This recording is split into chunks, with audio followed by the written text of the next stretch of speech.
السلام عليكم. تصميم اليوم راح يكون تصميم لتيشيرت بمناسبة الهالويين. راح نستخدم اليوم الادوبي الستريتور، وهي النتيجة النهائية راح تكون كالتالي. اوكي، نروح على الستريتور، بنروح على الارت بورد ونعمل نيو ارت بورد.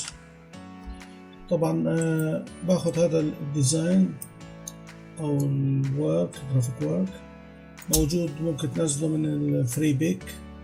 طبعا هناك freebik.com تقدر تكتب هالوين وتنزل ايش اللي بدك اياه. اوكي، نرجع الديزاين.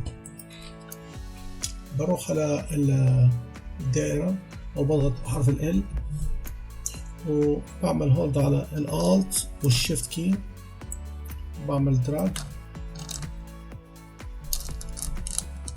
وبعمل دائرة. بنفس الوقت بحط اصبعي على السبيس عشان احركه يمين شمال اسنتر زي ما بدي، صغر كبر.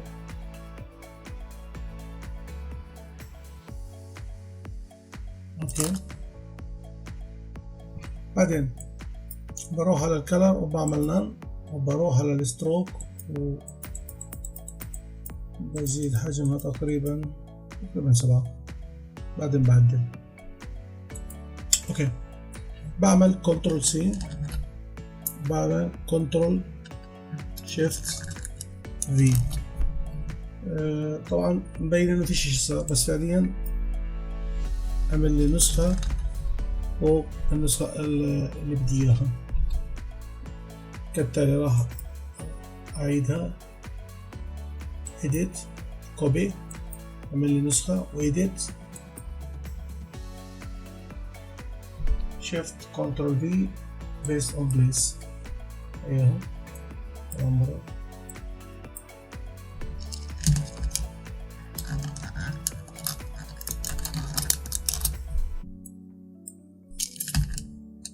اوكي، بسنترها كلها، بختارهم كلهم بسنترهم، بعمل الاينمنت عشان منتصف الصفحة. ممتاز.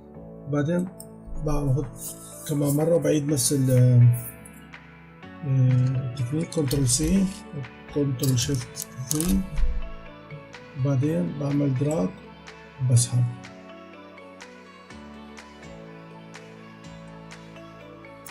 هيك كافي التكست. اوكي، اجي للدائرة اللي هنا وبعمل كمان مرة كنترول سي كنترول شيفت في، بروح على التكست، اجي على الوسط، اختار طبعا التكست تايب اون باث تول. اوكي، بعدين باجي بتغير شكل الايكون، بعدين بعمل كليك هيك بقدر اكتب اللي انا بدي اياه. اوكي، بدي اكتب عنوان يس.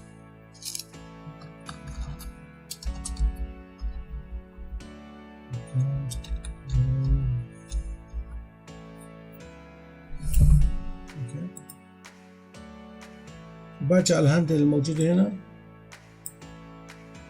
بعمل كليك، بتغير شكل الايكون، بسحبها لغاية ما تتوسط بالوسط.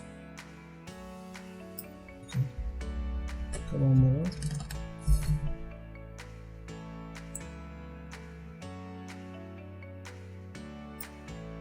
اوكي، نروح على الكاركتر تول، وفي تول هنا موجودة تحت اسمها بيسلاين شيفت. طبعا بزيدها بالإجابة،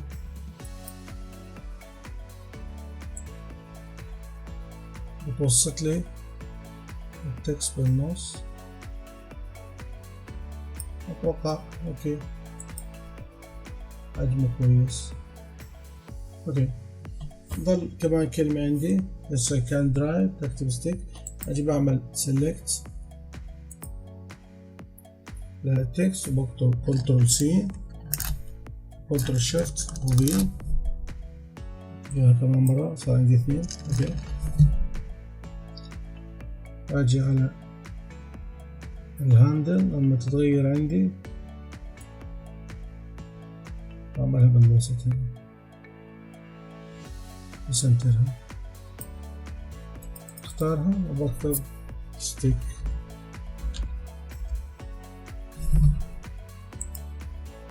طبعا هنا الهاندل مختفية، فعليا بضطر دائما اسحبها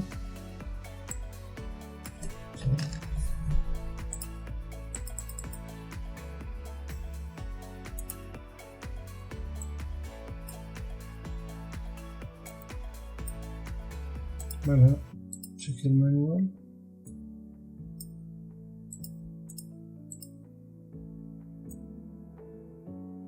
تقريبا وسطها، بعدين بختارهم كلهم، بعمل الاينمنت للوسط، برجع مكانها مقبولة.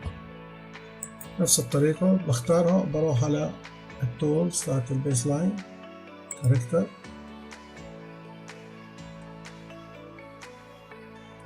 اوكي اتوقع هيك مناسب. هسه بروح بختار التكست بفوق، بعمل هولد على الالت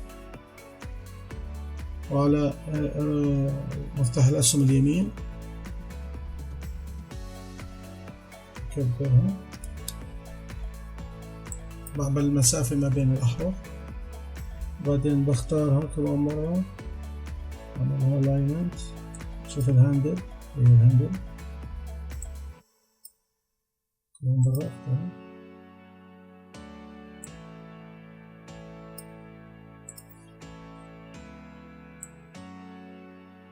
وسطها،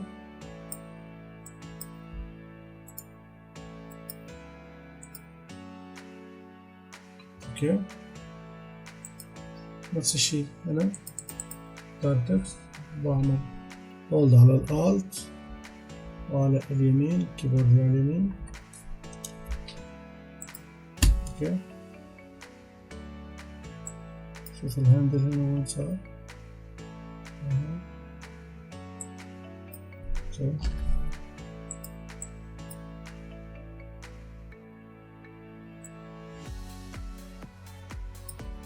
بختاره، بعمل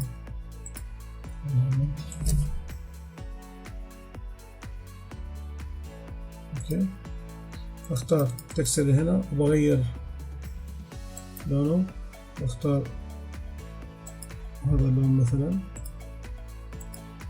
نفس الشيء بالنسبة لتحت، ممكن اختار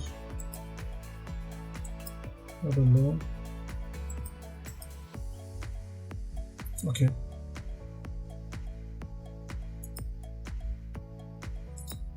بختار الصورة هاي او الاوبجكت الدروكس اللي هنا، بعمل رايت كليك، بعمل الرينج، بعمل برينج ان فرونت عشان يكون فوق الصورة، اوكي. بعدين بختار الشكل الدائري هنا،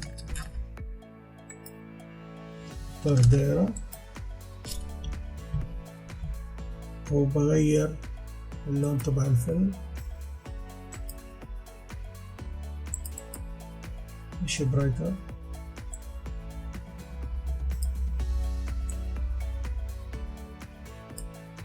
جرب، اوكي. طبعا الستروك بعمله 1، اوكي.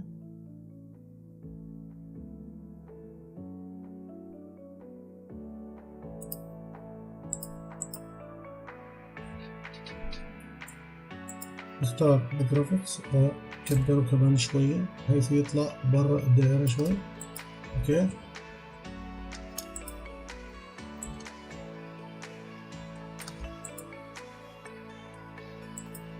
الستروك بتاعت الدائرة بزيدها شوي وبغير اللون،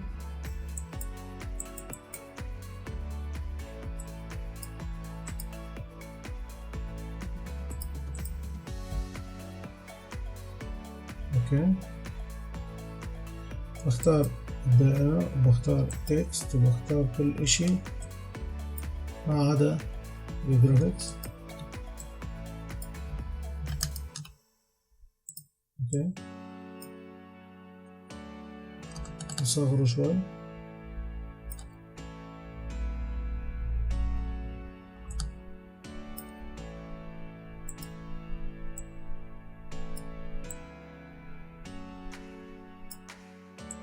أنا بدي المكنسة تطلع برا شوية بس بنفس الوقت ما تأثر على التكست. اوكي هيك تقريبا الشكل خلص. كنترول سي بروح على التمبلت تبع الميرج باي امازون تيشيرت وبعمل له كنترول بي. طبعا هذا بتنزله من الميرج باي امازون، موجود هناك صيغة الستريتور، الفوتوشوب او الجيم. بسحب دراج، انا ضغط على الت شيفت بسنتره بالوسط. نشوف